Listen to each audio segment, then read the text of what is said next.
Let's start with what I call the emotional roller coaster. So this is basically a set of emotions that are typically associated with alienation and have some sort of unique impact on us as well. So these will be really familiar to parents. So there's grief, so we have the loss of our child. There's guilt, because we typically feel we could have or should have done more. And I'd just like to reassure parents, you've probably done everything you possibly can because you're good parents. It's the alienator that's the problem. Then we also tend to feel injustice. We feel isolation. We feel powerlessness. We feel anger. We feel anxiety. We get fear. But all of these things are very specific to alienation. And what's actually going on is there is this word grief, but it's your own version of grief. And that's something that's kind of difficult for some people to get their heads around, because what's really going on is that all of us individually, and this is where we each have unique experiences, because we're all unique people. So you're unique, each of your kids is unique, the alienator is unique. There are lots of common themes, but we kind of use those common themes as a framework to then work on what are the unique aspects of it. So I'm just going to use grief for a moment. So grief is something that most people will experience, but it's their version of grief.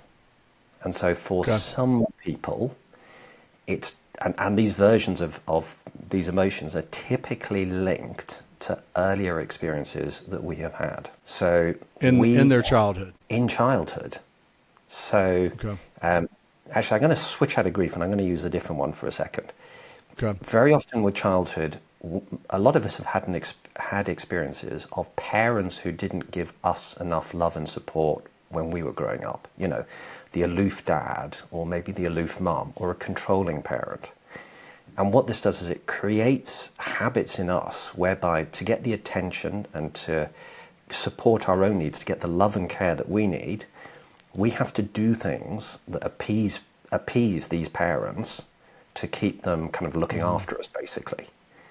And this then translates into us becoming people pleasers in our later life, because we kind of get used to the habit of, unless we keep you happy, you're not going to look after me, or you're not going to give me stuff. So I'm not safe unless I keep you happy.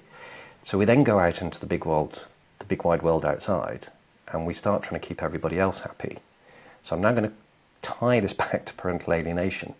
So when our kids start rejecting us, we then start trying to appease our kids in order to keep them happy so that they will continue loving us. Now, I know that a lot of parents will know exactly what that feels like.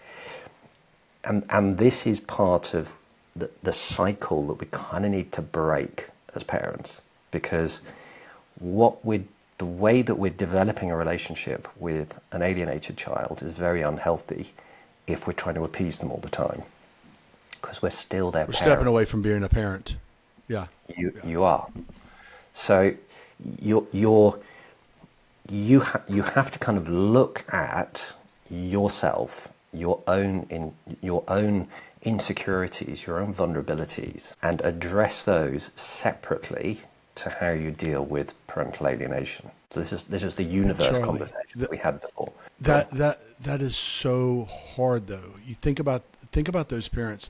That's so hard for them, especially when maybe they only have their children for 25-30% of the time. Yeah. You know, and they want to appease their kids. They want to make sure that, you know, that weekend they have with them is a wonderful weekend, and, you know, and they want to keep the peace and make sure they're happy. And that's tough. It's very tough. So you're saying you need to really kind of put that aside and still be the parent, even if that visit isn't joyful. So slightly more subtly than that. So the whole relationship between child and parent shifts when they're going through alienation. So basically they gain power, we lose power. I totally agree with you. You want your kid to have the best time possible when they're with you. So yeah, we will do things typically that we make more of an effort, but you still want to be aware of the fact you're the parent, they're the child. So don't let them become in charge, because they're going to push boundaries. And sorry, just onto your point, it is uncomfortable spending time with an alienated kid who's rejecting you. But I would encourage every parent that I get asked this question a lot. Is there a point where it gets so uncomfortable you should stop having contact? And I would say, as much as possible, stick it out. Try to maintain some semblance of contact, even when it seems really difficult to do, because when you go no contact, it's very difficult to get your child to re-engage with you again.